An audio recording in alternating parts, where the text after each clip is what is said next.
Орусиянын коргоо министри Борбор Азиядагы негизги коркунучту атады. Ауганстандагы көп сандаган радикалдык топтор Борбор Азиядагы башкы коркунуч бойдон калууда. Мындай билдирүүсүн ЖККнын Бишкектеги жыйынында Орусиянын коргоо министри Андрей Белоусов билдиргенин басылмалардын бири жазды. Борбор Азия чөлкөмүндө негизги коркунуч дагы эле Ауганстандагы көптөгөн радикалдык топтордон келип чыгууда. Алар жалпысынан 20дан ашык 15 000 адамды өзүнө камтыган топтор.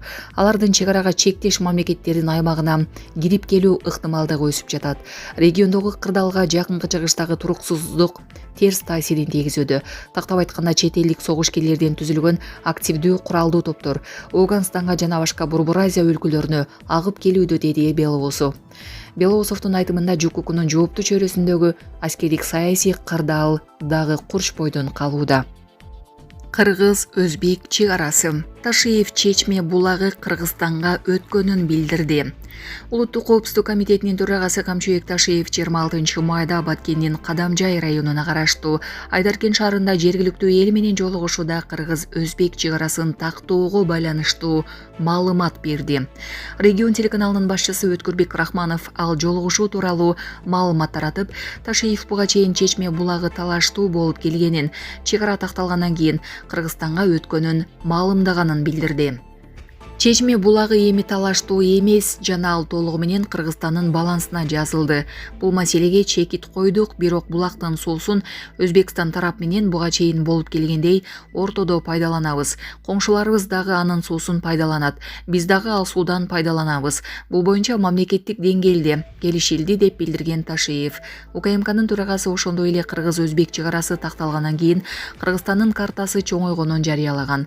Кыргыз Республикасынын жалпы аянты 19,995,089 гектарды түзгөн. Өзбектер менен картаны толук чийип алып бүткөндөн кийин Кыргыз тарап алган 15,572 гектарды кошкондо биздин картабыз 20,10,661 гектарды түздү. Башкача айтканда, картабыз чоңойду.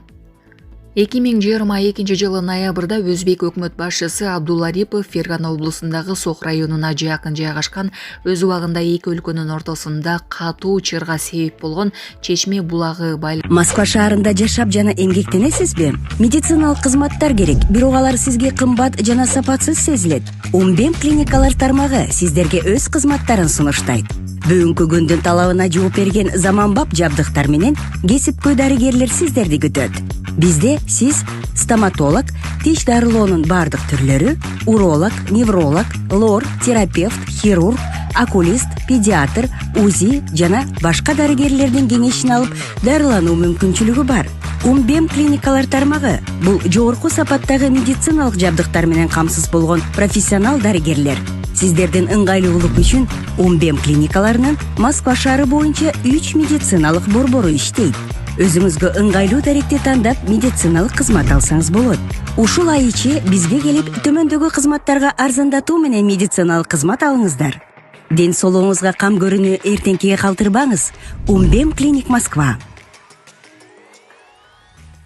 Байланыштуу орток пикир табылганын билдирген. Ага ылайык булакты бирге пайдалануу, тазалоо жана башка маселелер жөнгө салынат деп белгилеп, аны тараптар өзүнчө макулдашарын кошумчалаган. Кыргыз-Өзбек чек арасына байланыштуу делимитация жана демаркация жарыяны аяктаганын президент Садыр Жапаров 2023 жылы 27 январда Бишкекке Өзбек президенти Шавкат Мирзиёев мамлекеттик сапар менен келгенде жарыялаган. Андан кийин чек араны демаркациялоо боюнча жумуштар жүрүп жатканы айтылган. Булак Азаттык. Чек ара 50 чакырымды көрсөткөн камералар жана дрондор менен кайтарылат. Бул тууралуу чек ара кызматынын инженердик башкармалыгынын жетекчисинин орун басары полковник Сапарбек Токтосунов билдирди. Анын айтымында учурда камералар Чүй менен Баткенде сыналууда. Жакында аппараттар өлкөнүн бардык чек ара тилкелерине орнотулат.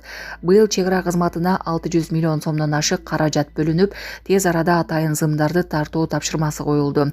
Учурда 3D торлор, тоолуу жерлер тикенек сым менен тосулууда, деди Токтосунов.